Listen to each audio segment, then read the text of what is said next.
ओम ज्ञानतिमिरान्धस्य ज्ञानञ्जनशलाकया चक्षुरुन्मीलितं तस्मै श्रीगुरुवे नमः। श्रीचैतन्यमनोभीष्टं स्थापितं येन भूतले स्वयं रूपकदा मह्यं ददाति स्वपदान्तिकं। वन्देऽहं श्रीगुरु श्रीयुतपदकमलं श्रीगुरून् वैष्णवाचं श्रीरूपं साग्रजातं सगण रघुनाथान्वितं तं सजीवं साद्वैतं सावधूतं परिजनसहितं कृष्णचैतन्यदेवं श्रीराधाकृष्णपादान् सगण ललिता श्रीविशाखान्विताश्च नित्यानंदम नमस्तुभ्यं प्रेमानंद प्रदायते कलौ कल्मस्य नाशाय जानमेपते नमः। नमो महावदन्याय कृष्ण प्रेम प्रदायते कृष्णाय कृष्ण चैतन्य नामने गौरद्दिसे नमः।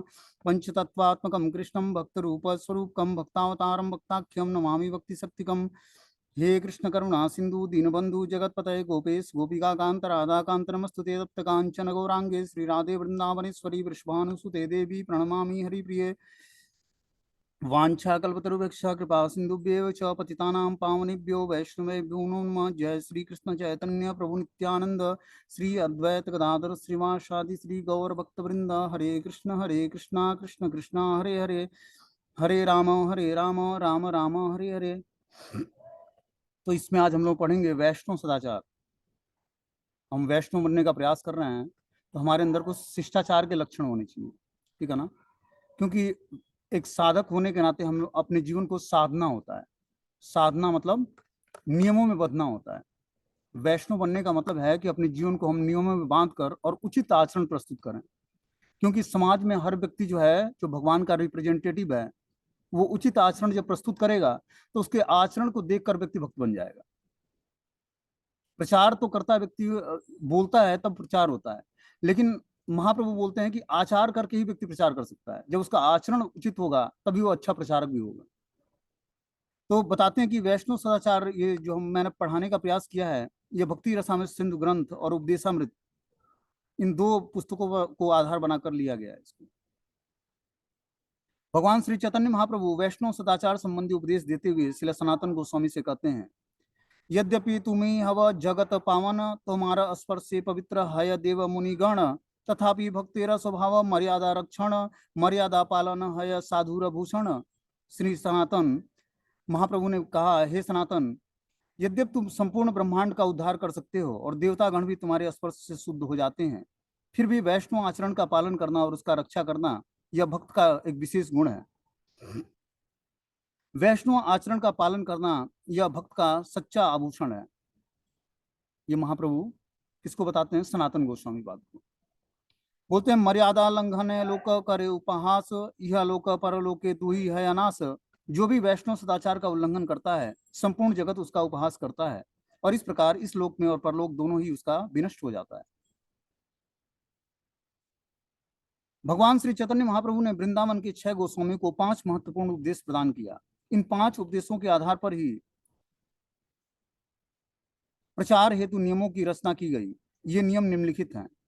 सभी शास्त्रों का सूक्ष्म रूप से अध्ययन करना और यह प्रतिपादित करना कि सभी शास्त्रों का मूल सार कृष्ण भक्ति है, ठीक है ना। ये महाप्रभु ने कुछ उपदेश दिया, 5 महत्वपूर्ण उपदेश दिया अपने शिष्यों को, जो 6 गोस्वामी थे वृंदावन की स्थापना किया जिन्होंने। तो 6 गोस्वामी को महाप्रभु ने आदेश दिया। पहला आदेश क्या दिया कि सभी शास्त्रों का सूक्ष्म रूप से अध्ययन करना और यह प्रतिपादित करना कि सभी शास्त्रों का मूल सार क्या है? कृष्ण भक्ति है। ये पहला उपदेश दिया। दूसरा दिया, भगवान कृष्ण की वृंदावन लीला स्थलियों को खोजना और वृंदावन धाम का इस रूप में निर्माण करना जिससे संपूर्ण विश्व के लोग वहां आकर शरण ग्रहण करके और प्रोत्साहित हो सके भक्ति के प्रति। ये दूसरा उपदेश दिया अपने शिष्यों को। देखो, जब भगवान इस धराधाम को छोड़कर जाने लगे तो वृंदावन की लीला स्थलियां सब लुप्त हो गई, ठीक है ना। कुछ दिनों बाद सब वृंदावन जो है जंगलों से ढक गया। भगवान की लीला स्थलियों को कोई मेंटेन करने वाला नहीं रहा। कलयुग का ऐसा प्रभाव रहा। तो फिर जब महाप्रभु आज से 500 लगभग 38 वर्ष पूर्व प्रकट हुए इस धराधाम पर और संन्यास ग्रहण किया, उसके बाद फिर वो वृंदावन आए। और उससे पहले रूप और सनातन से मिल चुके थे महाप्रभु। वृंदावन आने से पहले रूप और सनातन को रामकेली में दर्शन दिया था महाप्रभु ने, और वहीं पर उपदेश दिया था कि तुम लोग सरकारी पद त्याग कर क्या करो, हमारी शरण ग्रहण करो और भक्ति का मूल सिद्धांतों की स्थापना करो। फिर महाप्रभु वृंदावन आते हैं, फिर रूप सनातन को भेजते हैं, फिर ये आकर यहाँ पर लीला स्थलियों का उद्घाटन करते हैं, मतलब स्थापित करते हैं। पहले क्या करते हैं, वो अलग अलग पेड़ों के नीचे रहते हैं संन्यास आश्रम में। पहले ऐसा नहीं था कि क्या बोलते हैं कि लॉज था और धर्मशाले थे और क्या बोलते हैं कि गेस्ट हाउस था, ऐसा कुछ नहीं था। वो आए तो पूरा ही जंगल था। भगवान की लीला असलियां सब लुप्त हो गई थी। उन्होंने ऐसा तीव्र भजन किया, महाप्रभु के जो शिष्य, स्वयं भगवान के जो शिष्य हों, चैतन्य महाप्रभु के शिष्य, उन्होंने भजन किया इस वृंदावन धाम में और लीला असलियों को उद्घाटित किया। कुछ हृदय में स्फुरणा हुई कि ये लीला असली यहाँ पर घटी हुई थी। उन्होंने बस, बचा क्या था, गोवर्धन और यमुना, बाकी सब भगवान की लीला असलियां लुप्त हो गई थी। तो इस तरह से 6 गोस्वामी ने इस वृंदावन की स्थापना की। तो वही आदेश महाप्रभु ने दिया। तीसरा आदेश क्या दिया? भगवान कृष्ण के सुंदर मंदिरों का निर्माण करना और अर्चा विग्रहों की स्थापना करने योग्य अर्चा पद्धति के विषय में संपूर्ण देश का मार्ग निर्देशन करना। भगवान कृष्ण के सुंदर मंदिरों का निर्माण करना और अर्चा विग्रहों की स्थापना करने योग्य अर्चन पद्धति के विषय में संपूर्ण देश को मार्गदर्शन देना। मतलब अर्चन पद्धति की जो जो मेथड है उसको क्या करना, तुम लोग शास्त्रों में उद्घाटित करना और लोगों को बताना कि अर्चा विग्रहों की सेवा कैसे होती है। चौथा आदेश दिया महाप्रभु ने अपने शिष्यों को अपने स्वयं के आचरण से सिखाना कि वैष्णव कैसा होता है तथा वैष्णव के शिष्टाचार के उदाहरण को प्रस्तुत करना। श्री चैतन्य महाप्रभु के अनुसार यह अत्यंत महत्वपूर्ण सिद्धांत है। केवल शास्त्रों में निपुण होना इतना महत्वपूर्ण नहीं है जितना कि वरिष्ठ भक्त, कनिष्ठ भक्त, भगवान और बद्ध जीवों के साथ योग्य व्यवहार की जानकारी होना। ये महाप्रभु ने अपने शिष्यों के माध्यम से उद्घाटित किया कि कैसे हमें अलग अलग भक्तों के साथ, वरिष्ठ भक्तों के साथ कैसे पेश आना है, कनिष्ठ भक्तों के साथ कैसे आना है और मध्यम भक्तों के साथ, अपने सहपाठियों के साथ कैसे पेश आना है। भगवान और बद्ध जीवों के साथ योग्य व्यवहार की जानकारी दी उन्होंने कि भगवान के साथ कैसे व्यवहार करना है और अपने साथ, जो अपने साथ के भक्त हैं, उनके साथ कैसा व्यवहार करना है। तो इस तरह से महाप्रभु ने पांचवा आदेश दिया कि अपनी रचनाओं और उदाहरण से यह दिखाना कि एक बैरागी का जीवन कैसा होना चाहिए। वास्तविकता तो यह है कि देखो, हम पारिवारिक जीवन में हो या गृहस्थ आश्रम में हो या फिर विरक्त आश्रम में हो, सब में हमें वैराग्य के नियमों का पालन करना पड़ेगा। किसी में भी इंद्रिय तृप्ति की छूट नहीं है, चाहे पारिवारिक जीवन में हो या बिल्कुल ही संन्यास आश्रम में हो या गृहस्थ ब्रह्मचारी हो या वानप्रस्थी हो, जो भी हो, सब में कुछ न कुछ हमें वैराग्य के नियमों का पालन करना पड़ेगा। भगवत गीता और भागवतम हमें वैराग्य और ज्ञान में स्थित होने को बताता है। और किसी भी आश्रम में इंद्रिय तृप्ति की छूट नहीं है।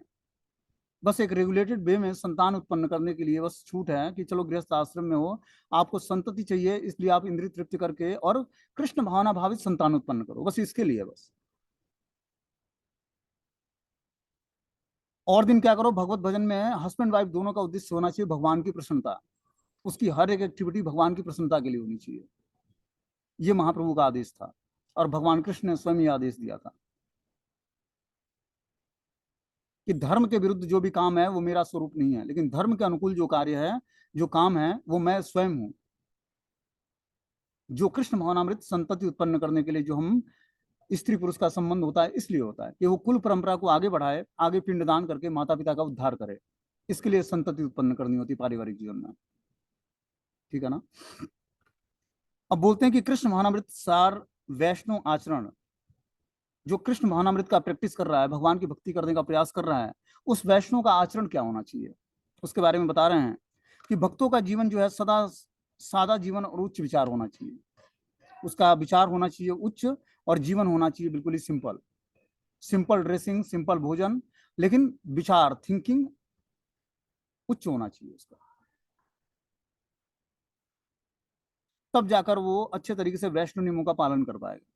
आगे बता रहे हैं कि भक्तों का जीवन कैसा होना चाहिए, इसके बारे में अनेक नियम और तत्व हैं, परंतु इन सबका उद्देश्य यह है कि वे सभी एक मूलभूत नियम, निरंतर भगवान कृष्ण का स्मरण करना और कभी भगवान कृष्ण का विस्मरण न हो, कि पूर्ति हेतु सहायक होनी चाहिए। यह नियम सर्वोत्तम है तथा सभी नियम इसके अधीन है। तो जो भी हम नियम पालन करें भक्ति में जीवन में, उसका एक ही मात्र उद्देश्य है कि always remember Krishna, never forget Krishna. हम हमेशा कृष्ण को याद रखें, कृष्ण को कभी ना भूलें। इसके लिए हमें प्रयास करना है। अंतःकरण में वैष्णव जो है बहुत ही सॉफ्ट हृदय होता है, उसका हृदय बहुत ही कोमल होता है, लेकिन बाहरी दृश्य से वो वज्र के समान कठोर होता है। ऊपरी दृश्य से लगेगा कि बहुत ही व्यक्ति कठोर है, लेकिन हृदय से क्या होता है, बहुत ही सॉफ्ट हृदय होता है उसका। ऐसा क्यों होता है? बाहरी दृश्य से वो जब कठोर दिखेगा तब उसके साथ लोग गलत व्यवहार नहीं करेंगे। जैसे हमने एक एग्जाम्पल बताया था कि नारद मुनि ने एक सर्प को भक्त बना दिया, उसको दीक्षा प्रदान किया, उसको बोला भाई तू हरे कृष्ण महामंत्र जपा किया कर। जो इस तरह के एलिवेटेड जो भगवान के रिप्रेजेंटेटिव हैं, वो किसी भी जीवात्मा को भगवान की भक्ति प्रदान कर सकते हैं। तो सर्प आता है नारद मुनि के पास, प्रणाम करता है, बोलता है नारद मुनि, जब मैं जिस गली से निकलता हूँ तो उस गली में लोग मुझे पत्थर मारते हैं। मैं भक्ति तो करता हूँ लेकिन मुझे पत्थर मारते हैं। तो नारद मुनि ने क्या बोला कि देख, तुझे हमने मंत्र दीक्षा दिया है, तुझे मंत्र जाप करना चाहिए, किसी को डसना नहीं है, लेकिन तुझे फुफकारना नहीं छोड़ना है। जैसे सर्प क्या करता है, फन निकालता है और फुफकारता है, तो आदमी डर जाता है उससे। तो वैष्णव का हृदय जो है कोमल पंखुड़ी के समान होता है। जो कमल की कोमल पंखुड़ी होती है गुलाब की, उसके समान कोमल होता है, लेकिन बाहरी दृष्टि से वो वज्र के समान कठोर दिखता है। ऐसा इसलिए है कि लोग उसको गंभीरता से लें, इसलिए वो बाहरी दृष्टि से कठोर दिखता है। बोलते हैं कि वैष्णव के अंदर अदोषदर्शी होता है, वो किसी के अंदर दोष नहीं देखता है, ये उसके मेन लक्षण है। और जो दोष दिखता भी है तो क्या करता है, उसको निग्लेक्ट करके उसके अंदर अच्छी क्वालिटी देखता है। ये वैष्णव के परम लक्षण है। अर्थात वे कभी दूसरे में दोष नहीं देखता, वैष्णव केवल दूसरों की स्तुति सुनता है, दोष नहीं। हमें किसी भी वैष्णव का एक बार वो हरे कृष्ण मंत्र का जप कर दिया, वैष्णव की कैटेगरी में आ गया। अब उसकी चुगली निंदा नहीं करनी है, उसको हमेशा ग्लोरीफाई करना है। तब साथ में उसकी भी भक्ति बढ़ेगी और अपनी भक्ति भी बढ़ेगी। हम एक आइडियल चरित्र जब हमारा होगा, तब हम भगवान की भक्ति करके और अच्छे तरीके से स्पिरिचुअल लाइफ में ग्रोथ कर पाएंगे। बोलते हैं सदाचार के बिना कोई भी सफल नहीं हो सकता है। जब तक हमारे चरित्र में सदाचार नहीं होगा, तब तक हम भक्ति में जीवन में या भौतिक जीवन में भी सफल नहीं होंगे। भौतिक जीवन में भी देखते हो, जो व्यवहारिक व्यक्ति है, जो अच्छा रिलेशनशिप निभा पाता है, अच्छा रिलेशनशिप बना पाता है, और क्या करता है, लोगों से मिलना मिलाना, बातचीत करना, शादी विवाह फंक्शन अटेंड करना, सब कुछ बहुत ही प्रॉपर तरीके से करता है, उसके बहुत सारे रिलेटिव और दोस्त होते हैं। तो आध्यात्मिक जीवन में तो हम मेटेरियल पाथ पे उतर के हम काम नहीं कर सकते हैं, लेकिन स्पिरिचुअल लाइफ में हमें क्या करना चाहिए, सबको ग्लोरीफाई करना चाहिए। जब हम ग्लोरीफाई करेंगे तो वैष्णव के अंदर जो अच्छी क्वालिटी हमें दिखती है, उसको ग्लोरीफाई करेंगे तो वो क्वालिटी अपने में भी आएगी। और दृष्टि जब हमारी आध्यात्मिक होगी, तभी सृष्टि में सब कुछ आध्यात्मिक दिखेगा। जैसी दृष्टि वैसी सृष्टि दिखेगी हमें। तो दृष्टि आध्यात्मिक करेंगे तभी सृष्टि भी आध्यात्मिक दिखेगी। और दृष्टि भौतिक होगी, लोगों के अंदर चुगली निंदा गलतियां खोजना, तो वो गलती हमारे अंदर होती है, कमी हमारे अंदर होती है, इसलिए पूरे सृष्टि में वो कमी दिखती है। हर जीवात्मा में कुछ ना कुछ कमी दिख जाएगी। कोई भी संपूर्ण रूप से पूर्ण नहीं है, और जो पूर्ण होता तो वो भगवान होता। पूर्ण तो बस कृष्ण है। हर जीवात्मा में कुछ ना कुछ कमी है। उस कमी को निग्लेक्ट करके हमें क्या करना है, उस जीवात्मा को स्वीकार करके उसके अंदर अच्छी क्वालिटी जो है उसको ग्लोरीफाई करना है। ये हम वैष्णव का कर्तव्य बनता है। बोलते हैं कि शिष्टाचार के बिना यदि किसी ने वेदों के सभी अंगों का अध्ययन भी क्यों न कर ले, फिर भी वह शुद्ध नहीं हो सकता है। तो अगर जो शिष्टाचार के बिना, और जब वेदों के सभी अंगों का अध्ययन कर लेते हैं, समस्त शास्त्रों को पढ़ लेते हैं, लेकिन उसका कोई बेनिफिट नहीं मिलेगा, अब शुद्ध नहीं होगी। इसलिए आचरण हमारा पवित्र होना चाहिए। बोलते हैं कि शिष्टाचार का पालन न करने वाला यदि सभी शास्त्रों में पारंगत वैष्णव बनता है, तो भी मृत्यु के समय उसका समस्त ज्ञान नष्ट हो जाएगा। देख लो शिष्टाचार की कितनी आवश्यकता है। शिष्टाचार क्या करता है, हमें एक रेगुलेटेड लाइफ स्टाइल में बांधता है। हर व्यक्ति जो है सुखी होना चाहता है, तो शिष्टाचार क्या करता है, उसको जीवन में शांति और सुख प्रदान करता है।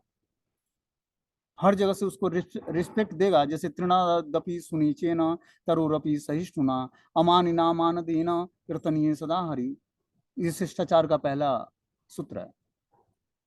जब हम घास से भी अधिक विनम्र हो जाते हैं, पेड़ से भी अधिक सहिष्णु हो जाते हैं, सहनशीलता आ जाती है, अपने मान की इच्छा ना करते हुए हम दूसरे को रिस्पेक्ट देते हैं, तब जाकर हम निरंतर भगवान कृष्ण के नाम का जप कर सकते हैं।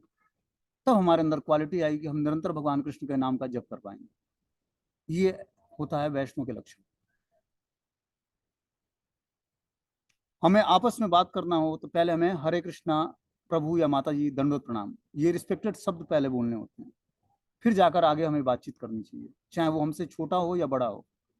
आपस में घर में भी हमें, घर में भी अगर जो सभी वैष्णव हैं, कंठी धारण करते हैं, तिलक धारण करते हैं, नाम जप करते हैं, तो सबको हरे कृष्णा सुबह उठ के बोलना होता है। उसमें कोई बड़ा छोटा नहीं होता है। कि मैं माता हूँ या मैं पिता हूँ तो बच्चे हमारे छोटे हैं, ऐसा नहीं है। भक्ति में वो आपसे ज्यादा एडवांसमेंट है, क्योंकि उसने छोटे से ही भगवान की भक्ति अडॉप्ट कर ली है। तो भक्ति में वो आपसे सर्वश्रेष्ठ है, इसलिए भगवान ने उस पर कृपा करके बचपन से उसको भक्ति दे दी है। जब उसका हृदय जो है बहुत ही सॉफ्ट है, हार्ट बहुत ही सॉफ्ट है, तभी से वो भक्ति करके भगवान को अच्छे तरीके से जान पाएगा। उसके हृदय में जो है भौतिक संसर्ग का कचरा नहीं आएगा। बोलते हैं कि वैष्णव आचरण को त्याग करना निश्चित रूप से स्वयं के आध्यात्मिक जीवन का अंत करने के समान है। और जो कोई वैष्णव नियमों का त्याग कर देता है तो उसका आध्यात्मिक जीवन का अंत हो गया, समझो। अच्छा आचरण यश ऐश्वर्य आयु को बढ़ाता है। अच्छा आचरण क्या करता है? व्यक्ति के यश को, ऐश्वर्य को और आयु को बढ़ा देता है, एवं सभी अमंगलों का नाश कर देता है। सारे अमंगल आपके जीवन में समाप्त हो जाएंगे। बस क्या करोगे आप? वैष्णव शिष्टाचार का पालन करोगे, सभी वैष्णव को प्रणाम करोगे, विनम्र रहोगे, सहनशीलता रहेगी आप में, सबको मान देने की इच्छा रहेगी और अपने मान प्राप्ति की इच्छा नहीं रहेगी, तो निश्चित रूप से व्यक्ति जो है बहुत ही जल्दी आध्यात्मिक जीवन में प्रोग्रेस कर जाएगा और उसका भौतिक जीवन भी बहुत जल्दी सुखमय हो जाएगा। वैष्णव गुरु और ब्राह्मणों के आशीर्वाद से आदमी के जीवन के सब अमंगल नष्ट हो जाते हैं। इस बात पर विश्वास करना वही कर सकता है जिसके जीवन में घटनाएं हुई होंगी। आपके जीवन के समस्त अमंगल नष्ट हो जाएंगे। जिसका आप पूरे जीवन भर भोग करने वाले हो, जिस अमंगल का, जिस विनाशकारी अपने कर्मों का, जो आपको सब कुछ नाश करने वाला है, वो क्षण मात्र से शुद्ध भक्तों के दर्शन, प्रणाम, संभाषण, भोजन, उनके साथ बैठ के भोजन कर लिया, सारा जो है अशुद्धि नष्ट हो जाएगा आपका। करोड़ों करोड़ों जन्मों के पाप इसी तरह बस शुद्ध भक्तों के दर्शन मात्र से नष्ट हो जाते हैं।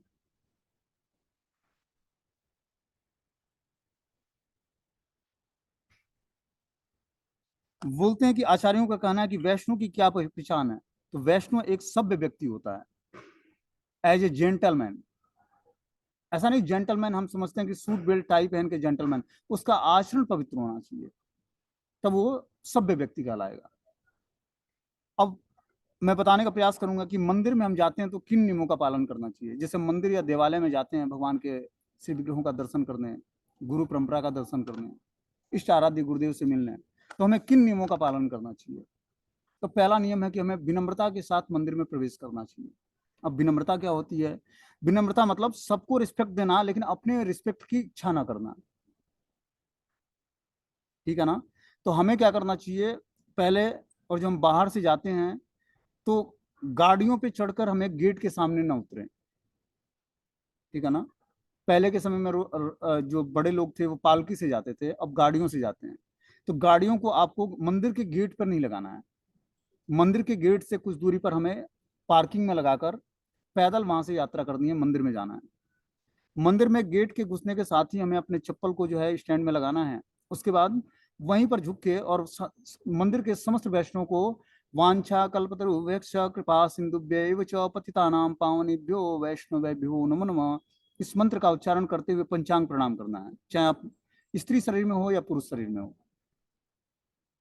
गेट में घुसने के साथ ही चप्पल स्टैंड में लगाया, हाथ पैर धोया और वहीं पर जो है माथा निमाकर और पंचांग प्रणाम करते हुए सारे वैष्णव को वैष्णव प्रणाम मंत्र का उच्चारण करते हुए प्रणाम करना चाहिए।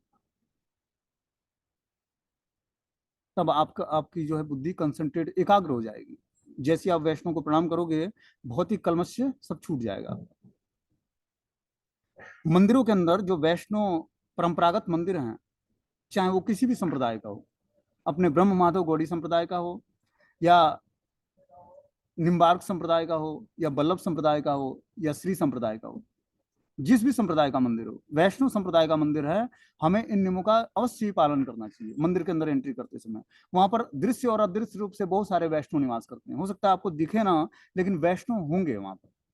जहाँ विष्णु की पूजा होती है, जहाँ कृष्ण की आराधना होती है, वहां पर निरंतर जो है, जहाँ भगवान के नाम का कीर्तन हो रहा है, वहां पर सूक्ष्म अदृश्य और दृश्य रूप से बहुत सारे वैष्णव होते हैं। हो सकता है दिखे ना कि कोई वैष्णव नहीं, ये गाने वाला ही बैठा है, एक बजाने वाला बैठा है, लेकिन सूक्ष्म रूप से बहुत जीवात्माएं वहां पर विचरण करती। बहुत सारे देवता भगवान के दर्शन करने के लिए आते हैं विष्णु मंदिरों में, खासकर जो वैष्णव परंपरागत मंदिर है।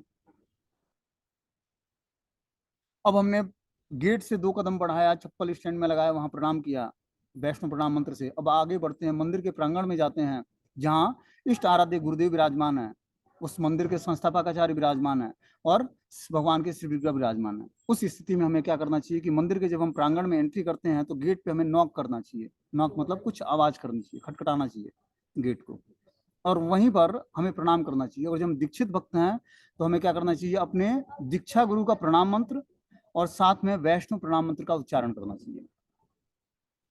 गेट को नॉक करें, पंचांग हो, और वहीं पर अपने दीक्षा गुरु का प्रणाम मंत्र और वैष्णव प्रणाम मंत्र से सारे वैष्णव को प्रणाम करें। आगे बढ़े, जहां उस वैष्णव मंदिर के संस्थापक आचार्य या इष्ट आराध्य गुरुदेव जो हैं वो विराजमान हैं, उनके चरणों में हमें प्रणति निवेदन करना चाहिए। पुरुषों को दंडवत प्रणाम और माताओं को पंचांग प्रणाम। उनका प्रणाम मंत्र उच्चारण करते हुए पंचांग प्रणाम या दंडवत प्रणाम करना चाहिए। ठीक है। अब जाकर जब हमने वैष्णव को प्रणाम कर लिया, गुरु इष्ट आराध्य गुरुदेव को प्रणाम कर लिया, अब आगे बढ़ते हैं दर्शन के लिए। तो दर्शन में अलग अलग मंदिरों में अलग अलग विग्रह विराजमान होते हैं। खासकर अपने गौड़ी वैष्णव परंपरा में गौर नित्यानंद भगवान के विग्रह होते हैं। जस्ट गुरुदेव के बगल में गौर नित्यानंद के विग्रह होते हैं। तो हमें गौरांग महाप्रभु और नित्यानंद प्रभु को उनके वैष्णव प्रणाम मंत्र से उच्चारण करते हुए दंडवत प्रणाम या पंचांग प्रणाम करना चाहिए। फिर आगे बढ़ते हैं, जो शिव विग्रह हैं, कृष्ण बलराम हो, जगन्नाथ बलदेव सुभद्रा महारानी हो, राधा कृष्ण हो, राधा माधव, राधा दामोदर, जो भी हो, फिर राम लक्ष्मण सीता हनुमान जी, जो भी उस के बाद के जो विग्रह हैं, मतलब एक क्रम वाइज गुरुदेव से शुरू करके क्रम वाइज जो है गौर नित्यानंद भगवान, कृष्ण बलराम या राधा श्याम सुंदर, चाहे राधा माधव, चाहे जो भी हम श्री विग्रह उस मंदिर में विराजमान है, एक एक करके पहले गुरुदेव को, फिर गौरांग महाप्रभु नित्यानंद प्रभु को, फिर जाकर और विग्रहों को प्रणाम मंत्र का उच्चारण करते हुए दंडवत या पंचांग प्रणाम करें, उस डीटीज के प्रणाम मंत्र का उच्चारण करते हुए। ठीक है। अंत में हमें तुलसी महारानी के जो सुंदर वो होता है, पौधा होता है, वृक्ष होता है, उसको हमें प्रणाम करना चाहिए। इस तरह से हमारी प्रणाम की प्रक्रिया पूरी हो जाती है। अब हम आते हैं दर्शन के लिए। ठीक है ना। इससे पहले हम लोग जानेंगे कि दंडवत प्रणाम या अष्टांग प्रणाम क्या होता है। जैसे हमने बताया कि पुरुषों को दंडवत प्रणाम करना चाहिए और माताओं को पंचांग प्रणाम करना चाहिए। तो दंडवत प्रणाम और पंचांग प्रणाम होता क्या है? दंडवत प्रणाम ये होता है कि अपने शरीर के 8 अंगों को, मतलब एक दंड की तरह शरीर जमीन पर गिरना और शरीर के 8 अंगों को धरती पर टच करना।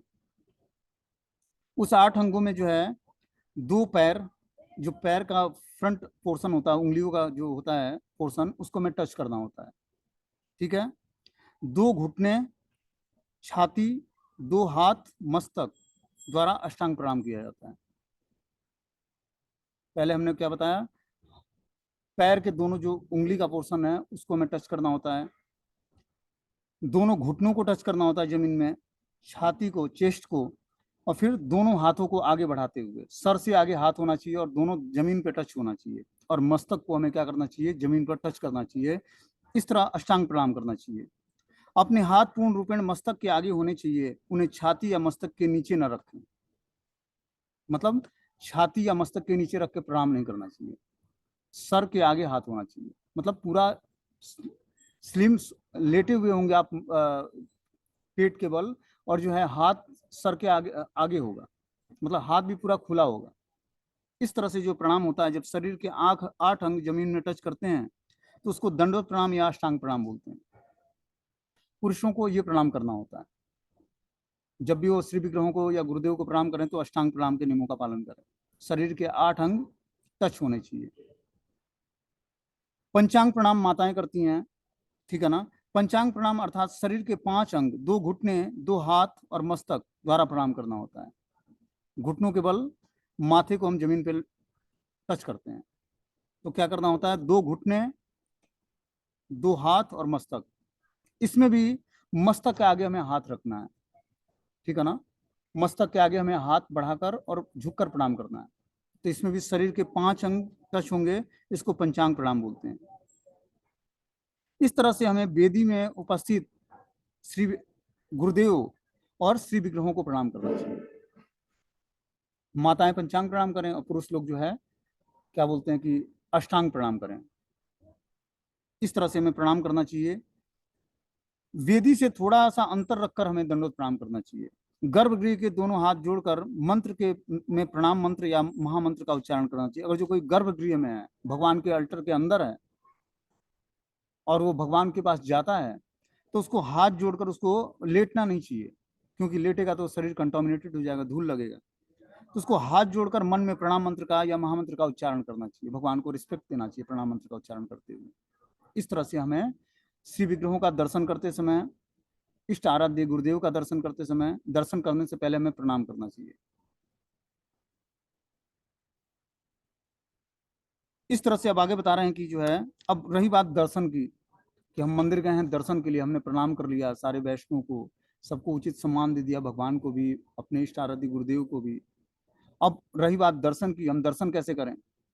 तो दर्शन के नियम बताए गए हैं कि दर्शन हमें करना चाहिए, पहले हमें जो श्री विग्रहों के नीचे गुरु परंपरा होती है, उस परंपरा को हमें ध्यान से देखना चाहिए, दर्शन करना चाहिए, उनका चरणों से लेकर उनके मुखारविंद तक, और उनसे प्रेयर्स करना चाहिए कि मैं इस मंदिर में दर्शन की अभिलाषा से आया था, हे गुरुदेव या हे गुरु परंपरा, आप हम पर कृपा करें, और मैं आपकी कृपा का अभिलाषी हूँ, और आप पर हम पर कृपा करें कि मैं श्री विग्रहों का अच्छे तरीके से दर्शन कर पाऊँ। इस तरह से कृपा याचना करते हुए पहले हमें समस्त गुरु परंपरा को हृदय से प्रणाम करना चाहिए, और उनसे दर्शन की अभिलाषा करते हुए भगवान के, पहले मान लो कि हम गौर नित्यानंद भगवान के दर्शन करते हैं, तो उनके चरणों से दर्शन शुरू करना चाहिए। पहले गौरांग महाप्रभु के चरणों का दर्शन, फिर नित्यानंद प्रभु के चरणों का दर्शन, फिर गौरांग महाप्रभु का एक एक अंग जो है, जैसे पहले चरणों का दर्शन, फिर ऊपर उठे घुटनों का दर्शन, फिर भगवान के थाई मतलब जंघाओं का दर्शन, फिर भगवान के नाभि का दर्शन, फिर भगवान के उदर का दर्शन, फिर भगवान के चेस्ट का दर्शन, फिर भगवान के दोनों बाजू बंधों का दर्शन, बाजुओं का दर्शन, फिर भगवान के मुखारविंद का दर्शन, फिर भगवान के घुघराले बालों का दर्शन। इस तरह से हर एक विग्रहों के हमें उचित तरीके से दर्शन करना चाहिए। चरणों से दर्शन शुरू करके भगवान ने क्या क्या चरणों में क्या पहना है, चरणों की उंगलियों में क्या क्या पहना है, इस तरह से हर एक अंगों का प्रॉपर तरीके से दर्शन करते हुए हमें ऊपर की तरफ बढ़ना चाहिए। पहले गौरांग महाप्रभु, फिर नित्यानंद प्रभु, फिर अगले अल्टर में जाते हैं, उसमें जो राधा कृष्ण के विग्रह हैं, तो पहले भगवान कृष्ण का दर्शन करें, फिर राधा रानी का दर्शन करें। इसी तरह से इसी क्रम वाइज में हमें दर्शन करना चाहिए, पहले प्रणाम फिर जाके दर्शन। दर्शन करते समय हमें कुछ बातों का ध्यान देना चाहिए कि भगवान के समक्ष एक और दर्शन करें जिसके सामने बैठे भक्तों को भगवान के दर्शन में कोई बाधा ना हो। ऐसा नहीं कि जाके भगवान के सामने खड़े हो गए और सारे वैष्णव से डिस्टर्बेंस हो रहा है, तो ऐसा नहीं करना चाहिए। विग्रहों को दंडवत करने के पश्चात अत्यंत भक्तिभाव से उनका दर्शन करना चाहिए एवं उनके कृपा की याचना करनी चाहिए। बिना प्रणाम किए हुए दर्शन नहीं करना चाहिए। पहले दंडवत प्रणाम करें, कृपा की याचना करें, फिर जाकर विग्रहों के दर्शन करें। किसी को भी प्रत्यक्ष विग्रहों के मुख कमल को नहीं देखना चाहिए, तुरंत ही हमें भगवान के मुखार बिंदु को नहीं देखना चाहिए। भगवान का दर्शन कैसे किया जाए, इसकी प्रमाणिक विधि का वर्णन श्रीमद् भागवतम में वर्णित है। अर्चा विग्रहों पर मनन करने की प्रक्रिया भगवान के चरण कमलों से आरंभ की जाती है। उसकी प्रगति धीरे धीरे सुहास्य मुखमंडल तक होता है। चरण कमल, घुटने के नीचे एवं ऊपर के अंग, जंघा, और इस प्रकार एक के बाद एक अंगों पर ध्यान केंद्रित करें। भगवान के शरीर के अंगों के विभिन्न भागों को क्रमशः, मन जितना अधिक स्थिर होता है उतना ही अधिक हमारे मन और बुद्धि का शुद्धिकरण होता है। इस प्रकार विग्रहों पर मनन एवं ध्यान करना हमें अपनी इंद्रिय तृप्ति से अनासक्त होने में मदद करता है। जब हम भगवान के शिव विग्रहों का अच्छे तरीके से दर्शन करते हैं तो हमारी समस्त वासनाएं संसार की खत्म हो जाती हैं।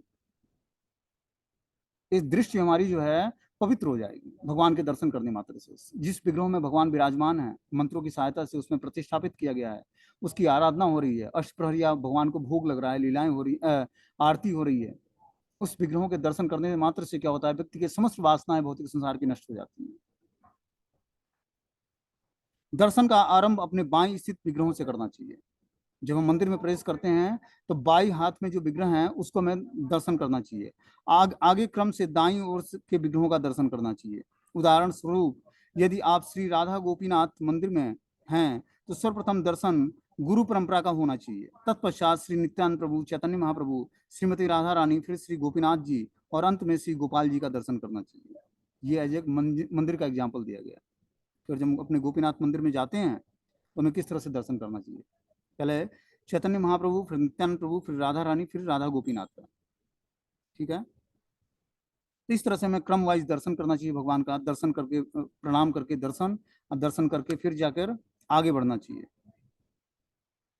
और ये ध्यान देना चाहिए कि मंदिर में बैठे हुए भक्तों को जो दर्शन करने आए हैं या दर्शन कर रहे हैं, धक्का ना दें हम, या किसी के शरीर से अपने शरीर को टच ना करें, जिससे उसके दर्शन में बाधा ना हो। किसी के सामने जाकर ना खड़े हो जाएं कि वो दर्शन कर रहा है, उसके सामने जाके खड़े हो गए। हमारी हाइट ज्यादा है, वो बेचारा छोटा है, तो उसके आगे जाके खड़े हो गए, उसको दर्शन होना बंद हो गया। तो इन चीजों का हमें ध्यान देना चाहिए कि किसी भी वैष्णव को हमसे कोई परेशानी ना हो। किसी के शरीर से अपना पैर टच हो जाता है, तो हमें उसको दाहिने हाथ से टच करके अपने मस्तक पे लगाना चाहिए। उसका निवेदन, उससे निवेदन करना चाहिए कि अपराध हो गया मुझसे, आप हमें माफ करें। और तुरंत ही उसको दाहिने हाथ से टच करना चाहिए और उसको अपने मस्तक पे लगाना चाहिए दाहिने हाथ को। मतलब उसको रिस्पेक्ट देना है। बाई चांस किसी का चरण किसी के शरीर से टच हो जाता है, तो जानबूझकर तो नहीं करना चाहिए, लेकिन बाई चांस कभी हो जाता है तो ऐसा करना चाहिए। तो इस तरह से हमें अर्चा विग्रहों का दर्शन, और मंदिर में जाते समय इन नियमों का पालन करेंगे तो हमारा भक्ति में एडवांसमेंट होगा। ठीक है, हरे कृष्णा। कोई क्वेश्चन हो तो आप लोग पूछ सकते हो। और इसमें बोलना है कि मंदिर में बैठने की विधि क्या है। मंदिर में बैठने के संबंध में अनेक नियम हैं। मंदिर में बैठते समय अर्चा विग्रह के समक्ष पैर खुले ना हो, और अपने पैरों की अंगुलियों का निर्देश अर्चा विग्रह, गुरु महाराज और तुलसी देवी की ओर ना हो। यदि संभव हो तो पैर एवं एड़ियां ढकी होनी चाहिए। मतलब भगवान की तरफ श्री विग्रहों के सामने, गुरु महाराज के सामने या तुलसी देवी के सामने पैर फैला के नहीं बैठना है। हमारा पैर और एड़ियां ढकी होनी चाहिए। यदि संभव हो तो श्री विग्रह, व्यासासन, आचार्य परंपरा और श्रीमती तुलसी महारानी की ओर पीठ करके ना बैठें। कभी कभी मंदिर की संरचना के कारण यह संभव नहीं हो पाता है। विग्रहों के समक्ष पैर फैलाना वर्जनीय है। विग्रहों के समक्ष एड़ी, कोहनी और पैरों के तलवों को पकड़ कर न बैठना। भगवान के विग्रहों के सामने एड़ी पकड़ के, कोहनी पकड़ के और पैरों के तलवों को पकड़ कर नहीं बैठना चाहिए।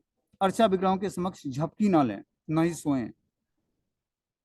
ठीक है ना। दर्शन करते समय उबासियां नहीं लेना, मतलब मुंह खोलकर सांस जो हम छोड़ते या लेते हैं वो भी नहीं करना चाहिए। और अल्टर का दर्शन करते हैं तो अल्टर की जो दीवार होती है, मंदिर की दीवार होती है, उस पर अपने पर्स, बटुआ जो है पैसे का, या मोबाइल फोन, या रुमाल, इन सब चीजों को न रखें। यहाँ तक कि उसको टच करने से भी वर्जित करना चाहिए। जो अर्चा विग्रहों का गर्भगृह है, उसका जो दीवार होता है, बॉर्डर होता है, उसको हमें टच भी नहीं करना चाहिए, क्योंकि हमारा शरीर जो है कंटामिनेटेड होता है, और उस पर ले आकर कोई फ्रूट फल रखता है भगवान के ऑफरिंग के लिए, तो हमें बहुत ही विशेष ध्यान देना चाहिए। तब जाकर हमारा जो है धीरे धीरे भक्ति में एडवांसमेंट होगा। ठीक है ना। अब अगला जो है अगले क्लास में बताया जाएगा। बहुत सारे नियम हैं वैष्णव के लिए, तो उन नियमों का हमें, जो आज हमने सुना, इसको आप लोगों को